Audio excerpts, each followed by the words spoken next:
I guess thank you. I suspected he was saying something about me, but I have a choice, I think. I either have to learn Spanish in a more active way than I've been planning it. You see, I thought if I keep coming to Puerto Rico, I'll kind of absorb it. Then I won't have to do the work. If I don't learn Spanish, then I just must continue with absolute faith in friends like Marcos. Well, I was remembering as I was sitting there that one of the years, maybe last year or the year before,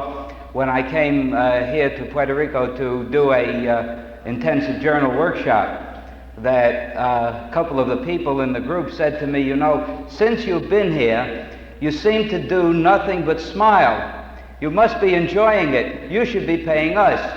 And I think they were right, because there's that feeling of being in a good place. Well, actually, it's a very meaningful occasion for me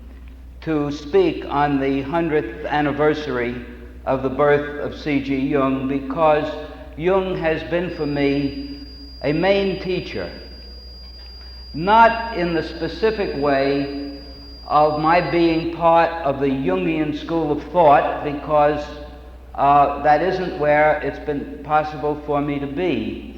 but rather because Jung has been for me, has provided for me, a way of approaching the study of human beings in what would be a large enough context for me, for my interests, large enough so that the study of a human being would not be confined to dealing with just the subjectivities of persons, but would have a perspective that would enable us to experience the fullness of our personal life in the large possibilities of what an individual life contains, and also to experience ourselves as part of the movement of history, part of the continuity of society, and of the past, and also of the future. I think the main thing at a certain point, when I was looking for a teacher, an author whom I could feel I needed to study and could valuably study, I think the central thing that I found in Jung that I couldn't find anywhere else, and probably not really to this day, is that there is in Jung a sense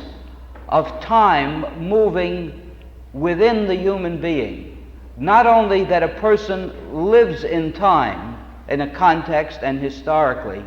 but that what has been part of the experience of the human species, of our cultures, of our traditions, of our various religions and ideologies, that somehow is carried and is part of each person, but at very hidden or deep levels. And it seemed to me that what Jung understood, that that the term unconscious has a very large range of meaning, that it's the content, that deep range of time in the unconscious is what connects a person to the past in a way that makes the past, that makes history present within the life of the person and of the generation living now. And for me, that opened out the perspectives, and it seemed to me that here was a man who was dealing with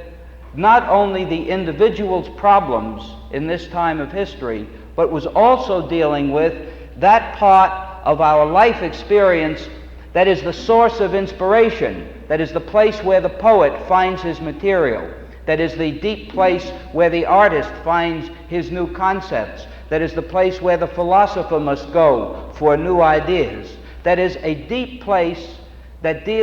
contains the fundamentals, the universals of human experience, but contains it in the depth, in the seed, hidden in a way that the oak tree is all folded up inside the acorn before it starts to grow. It's as though that tree is in the unconscious of the acorn.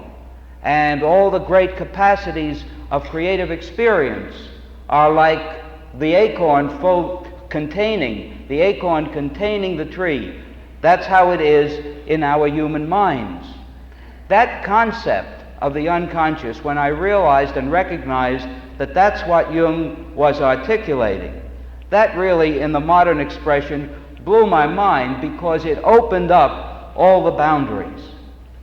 And for me, you see, my interest at that time was in understanding man in history.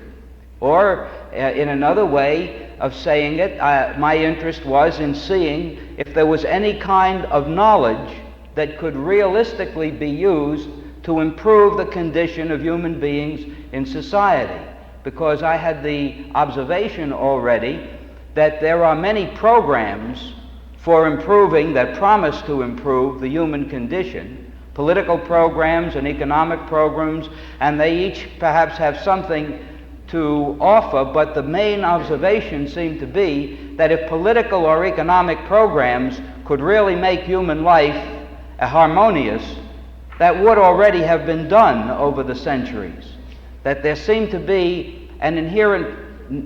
weakness or problem or task that had to be handled. And so my search was looking for a deep and practical, viable, usable method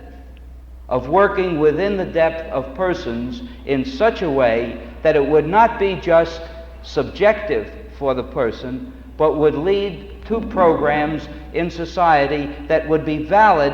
at the deep ground of human existence. Jung brought that for me, and it was actually I found a way to use his studies as a basis of a doctorate, and then came to work with him